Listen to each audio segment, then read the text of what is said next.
Hi, welcome to another episode of the Coach BJ Experience, where I have a new guest on this week.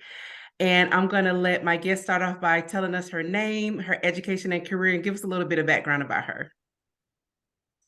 Hi everyone. My name is Londa. I am a licensed clinical social worker. My education background is I have a bachelor's degree in social work from Albany State University and a master's degree in clinical social work from Florida State University. All right. And I currently work as a licensed clinical social worker with the government, and I live overseas in Japan. Awesome, awesome. We're so glad to have you today. So I wanted to start off. This is really unique. So when you originally came to me, you originally signed up for one of my new programs, trainer programs. And so, what coaching services did you end up signing up for, though? So I actually, after doing the trainer, we were in the middle of going over some training things, and I realized that hey, I have some things I need to work on, and I'm not able to kind of move past this right now. So we just started doing some of the basic um, well, I call it life coaching. I know there's more of a formal name, but just actually being able to identify some of the barriers that was causing me to get things done. So I know some of the things that we initially started looking at is working on procrastination, and then we worked on my favorite thing, the wheel of life, actually targeting those areas, putting the pieces in perspective and actually categorizing them to see what is it that I really need to focus on. And so it, to me, it was just more like just an overall kind of health and wellness type coaching. So you can, I'm sure, explain a little bit more about the formal name of it. Well, it is life coaching, life transformational coaching. But just, so no, you're right with that life coaching. So just overall life. I mean, like I tell people, life happens. A lot of people, like I always say, think, coaching is, deep therapy or really dealing with some hard stuff. But a lot of times, and it could be that sometimes, but most of the time it's just about moving forward. It's about everyday life that you deal with and really unpacking some of the things that are holding you back. So thank you for that. So my next question is, now that you have worked with me and you've been able to, experience some changes, some evolution, what would you say some of the areas that you evolved in such a short period of time of just 6 weeks? So one of the main areas would be just that area of procrastination. It's funny because I know that started off doing our trainer where I was kind of delaying getting some things done. And you made a comment, and I didn't like the comment. But at the same time, I know that it was true. And so that was one of the main areas that I saw evolution when we started to tackle it and understanding that hey, there are different types of procrastination. Getting a chance to see not only where I fall in, but actually taking those tips and applying them to be able to just have some progress and not continue to stay in that type of state of mind. Um, I would like to think I've gotten better tackling things and getting better. I'm not allowing my brain to tell me I could put it off. I have time. I can wait, but actually just getting it done. And what it's doing, honestly, ultimately, is it is reducing the stress. That stress that kind of comes up when you know you have to get it done and you'll wait, but then you wait to the end, and now it just creates all of these different emotions and anxiety that comes up.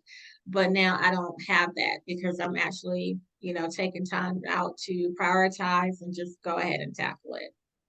Awesome, um awesome. the other evolution was also getting down to the root of that and where that comes from, and just which is fear.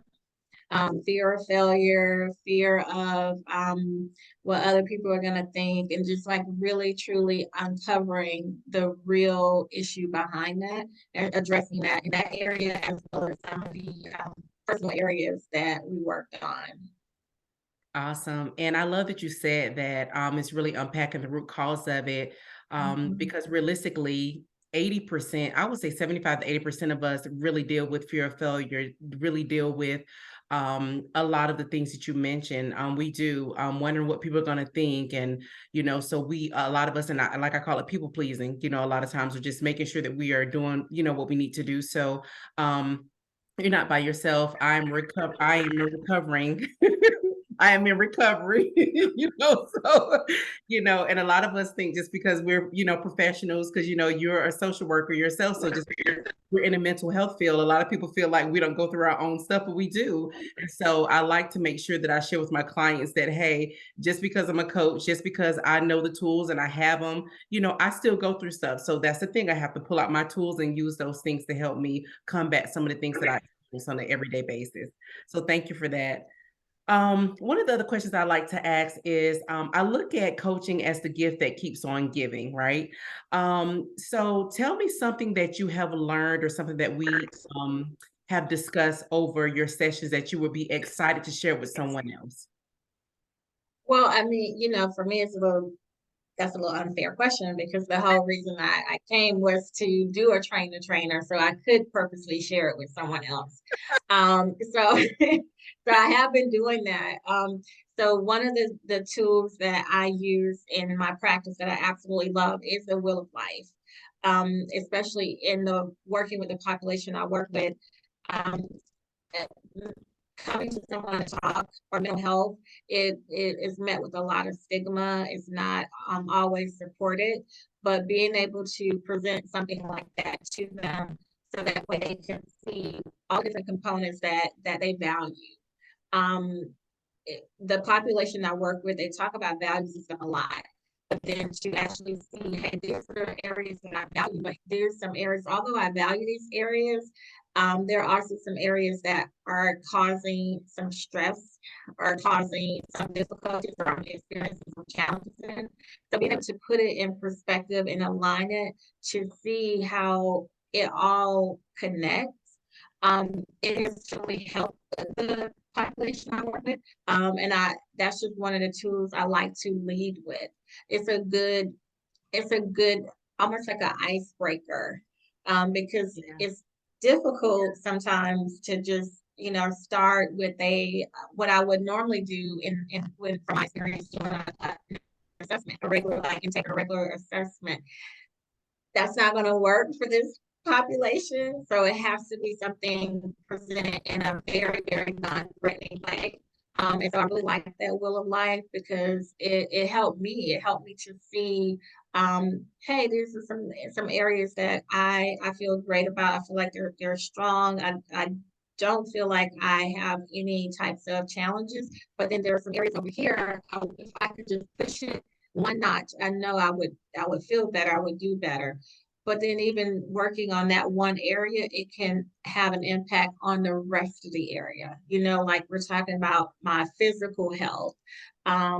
We've talked about just joy, things like that that you don't think about. And so I really like that, and I definitely use that and share that. And they like it too, this is our part of sharing that I get that like, I really like this, and I'm talking about a population that is many of them very masculine and are taught that you have to be tough and you have to be resilient and no matter what challenges that you face, you don't get to deal with your own stuff. You still just have to do the job. And so to be able to provide them with something to show them, hey, yes, you do have this role, this job to fulfill, but you are a person first. It's just so validating to them. So I really like that Wheel of Life Great. for And, life. it's really good that, of course, you were able to go through it. And I do it in a very different way, as you already know, than most coaches, just kind of very standard with it. But I really, as you know, go through and help people unpack really their entire life, not just really keep it on the surface, but we really unpack. And I'm pretty sure that does help the population that you work with. So, thank you for that. And then, the other questions I have is that if someone was watching this interview right now and they were considering working with me, what would you tell them about your experience and encouraging them to move forward? Um, I would definitely tell them to give themselves permission to take care of themselves. Mm, One of the things that I find that most people do that are just naturally caring, compassionate, or especially if they do work like what I do, that you take care of other people. You do this all day, every day. That's your job. Um, However, when we are taking care of other people, if we're not taking that time out to take care of ourselves, to practice self-care, and whatever that means, then we can't give our best to whatever we're doing. We can't be the best mom, we can't be the best wife, we can't be the best um, worker or team player. Like, so doing what you need to do to take care of yourself. So give yourself permission to do that. Sometimes the tools that you have, the coping skills that you normally do, it works. Like I like to listen to music, I like to run, I like to travel, I like to eat. That's mine. I like to eat. Sometimes that works, but then sometimes you need someone else to be able to partner with you to help you to unpack some of those things that where you feel stuck. And so I will say, if you're feeling stuck, if you feel like you have used your normal coping skills and it just doesn't seem like you are achieving the ultimate outcome that you want, like you're not performing at your highest level in any role, in a parental role, in a spouse role, in a role at work, if you feel like you're just not at the top of your game, then it may be time to talk to someone. And I would definitely say reach out to Coach BJ. She is amazing. Um, I I'm a licensed clinical social worker, and I practice what I preach. I believe that every person needs someone that they can talk to. So definitely do it if you've been thinking about it. thank you for that. And my very last question is actually going to be where you can express yourself. So, is there anything else you would like to share with everyone for you to express yourself? Just about anything in your experience.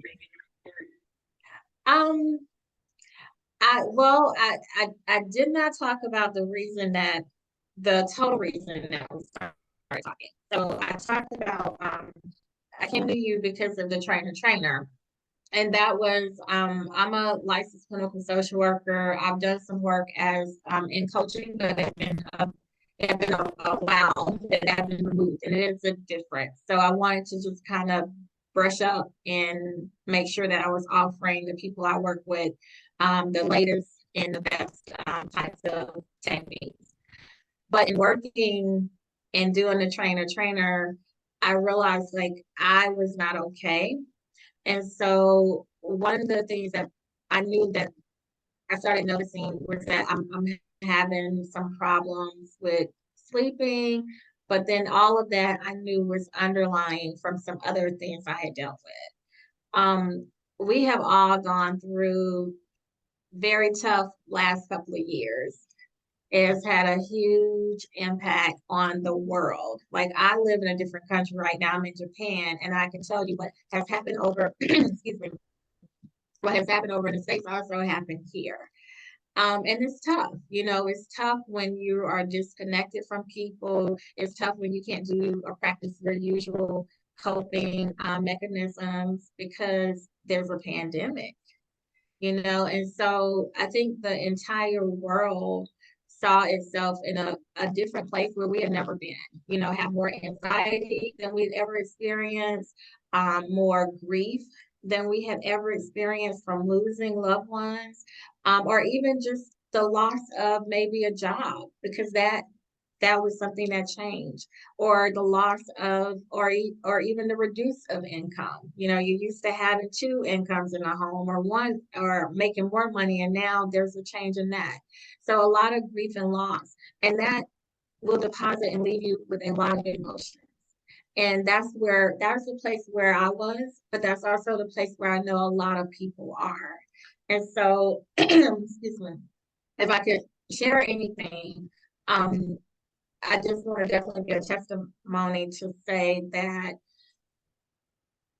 talking to someone, it it helps. It works. Um, Partnering with someone who is going to not only connect with you and validate how you feel, but also hold you accountable. I do get that sometimes as a clinician, people ask me, well, what's the difference between that and coaching? It's a difference. It is a difference. Um, the techniques are different, the tools are different, but the accountability piece is different. And I love partnering and working with coaches in my field because coaches get to do some things that's just not within my scope of practice. Because I'm not in private practice, so I have a specific scope that I have to work within. So I will just say that I think everyone could use a life coach. Everyone. If you're breathing, that means you are alive. This is your life. And it definitely is a benefit to have someone that can help and coach you through those difficult times. So that's all I have to share. Londa, thank you so much. I appreciate you taking the time out to share your Coach BJ experience with everyone. I hope this interview has been able to help someone today. If you find yourself in need of wanting a life coach, wanting somebody to partner with you, as she said, help you really unpack, again, meet your goals, everyday life, definitely reach out to me. My links and my information will be in my bio on Instagram, on Facebook. It will be in the description box. Reach out to me for a free complimentary chat to see if coaching is right for you. So until next time, you guys enjoy. Have a great day. Me and Londa will say bye-bye for now. Bye.